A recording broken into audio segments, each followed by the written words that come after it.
اعوذ باللہ من الشیطان الرجیم بسم اللہ الرحمن الرحیم۔ ابھی میرے پیچھے جو عمارت آپ لوگوں کو نظر آ رہی ہوگی، یہ عمارت بہت معروف نہیں ہے، بلکہ اس عمارت پر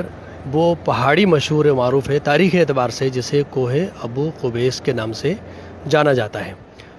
کوہ ابو قبیس کے بارے میں روایت ہے کہ دنیا میں جب پہاڑ کا قیام ہوا، جب اللہ تعالیٰ نے پہاڑ قائم فرمایا، تو یہ سب سے پہلا پہاڑ ہے جس کو قائم فرمایا کوہ ابو قبیس کے نام سے۔ یہاں پر جب طوفان نو آیا تو خانہ کعبہ کو کافی نقصان پہنچا، تو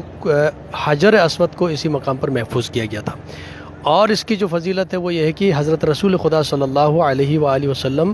اسی پہاڑی پر چڑھ کر، جب لوگوں نے کہا کہ آپ اگر کوئی معجزہ دکھا دیں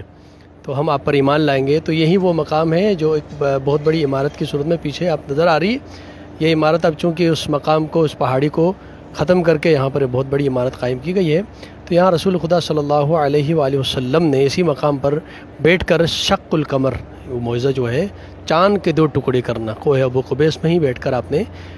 آسمان کی جانب، چاند کی جانب اشارہ کیا تھا، تو چاند 2 ٹکڑے ہوا تھا۔ یہ بڑی عمارت یہاں پر قائم کی کر دی گئی، اور اس کے ساتھ ہی کوہ صفا ہے۔